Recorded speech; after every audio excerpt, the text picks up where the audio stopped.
Hi, welcome at your service in Garris. This is 11 a.m. Saturday, the 11th of April, 2026, and I don't have a message as always, though I'm going to talk about where I'm at, and I am still quite disrupted by what I have and have not been doing. What I have been doing has been getting in the way of what I ought to be doing for God, and what I intend is semi on hold.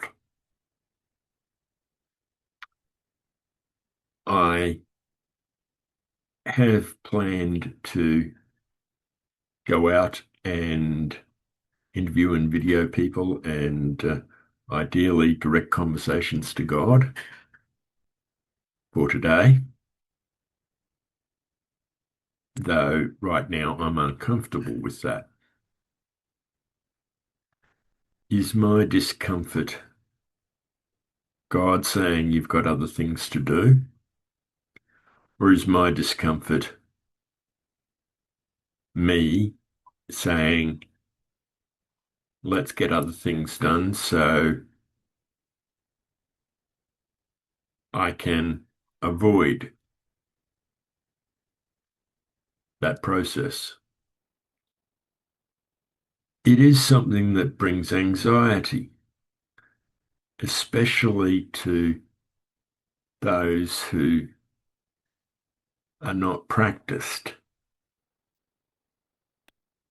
or if you are out of routine. I was quite happy going out to interview people last year, and I still sort of am, though I now have other things that I really should do as well. And now there is a conflict. There was no conflict last year. It was a matter of there were no other tasks to do. So, what do I do? I honestly don't know, because I don't know if the hesitation is because of God and I really should get those other things done. They are quite important as well. Or is that merely an excuse? I think I'm going to focus on getting those tasks done. It's not the only thing that's disturbed me lately. My broken routine has disturbed me, and my direction, while still having a lack of direction, in a sense, is not beneficial in going forward. What am I saying there? I know what I am called to do. I know what I should do. And it has multiple aspects. Things like that evangelism, for one example. But that's only a minor part. Do I prioritize one part over another? That therefore brings a conflict to my mind. And any conflict causes a disruption. Any disruption causes a loss. of communication spiritually and a sense of displacement, I'm certainly not in the right place. Why is that? Because things are getting in the way. Other things get in the way communication-wise as well. Your environment will mold you. What it inspires me to do and what it inspires me to say is that I should have a preparation for disruption, a way to deal with disruptions and move on in God whenever there's a disruption. And what I'm getting right at this moment is that I should automatically go into a process of Bible study whenever there is a meeting like this and no one turns up and I'm by myself to talk. Rather than the random conversations that I've been having, I'll just read the next verses of the Bible, next chapters, and expand where suitable. I've done that before, and now that I think back to what I'd done there, I might even just start all over again because what I'd done there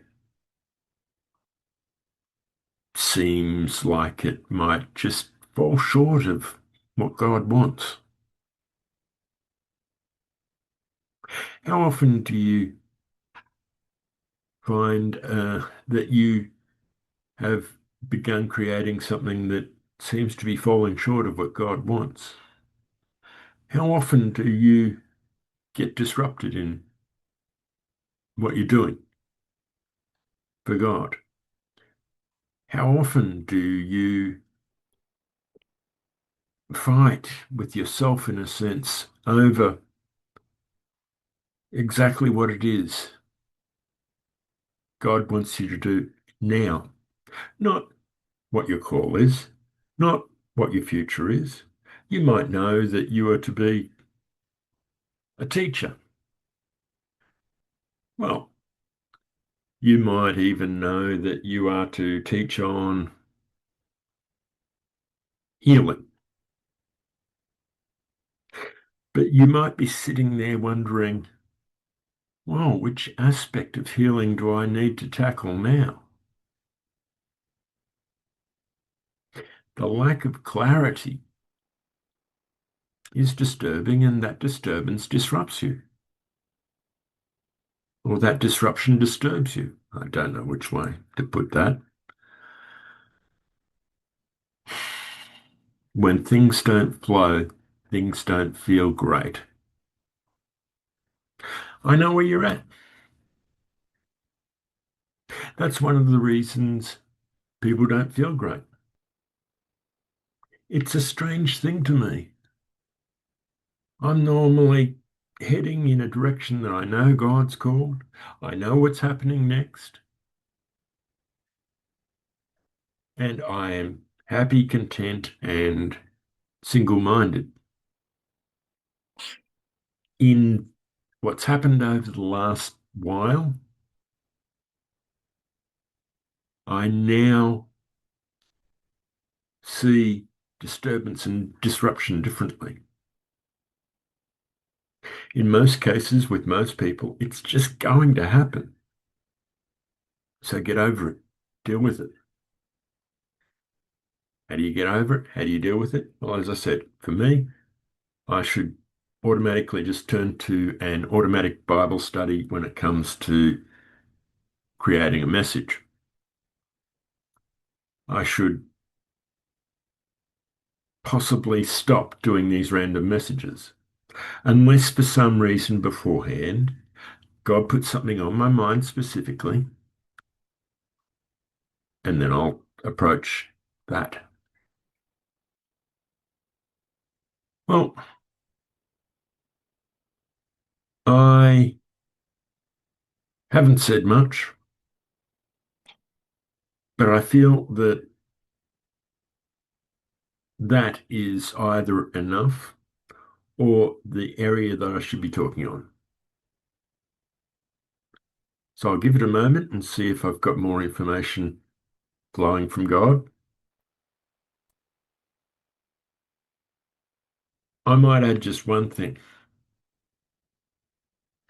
If you're out of place, if you feel out of place, if your routine has been disrupted and you're at a level of dismay because of it, even just the slightest, if you're not running along with what you know God has got you called to doing right for this moment, and you're happy in that, then reach out.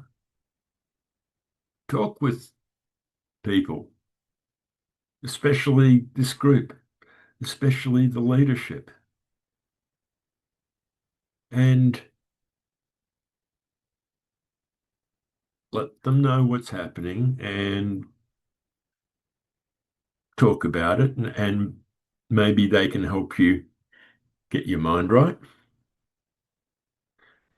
Or maybe just talking about it might help relieve things, or you might find the insight into it.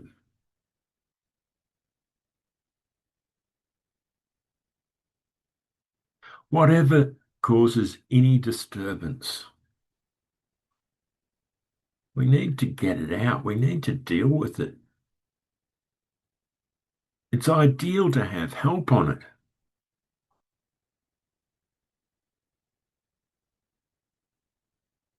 Don't try and just bear through trouble and that's it.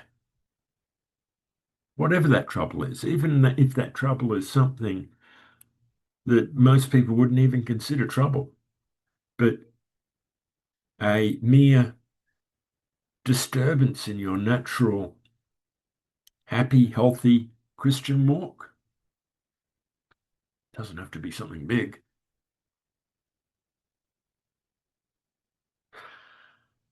Just a difference. Okay, I'll leave it there. I'll say, as per normal, please rate these messages. If they're good, forward them on to anywhere, anyone you think they might have been of use to, Christian forums and things like that.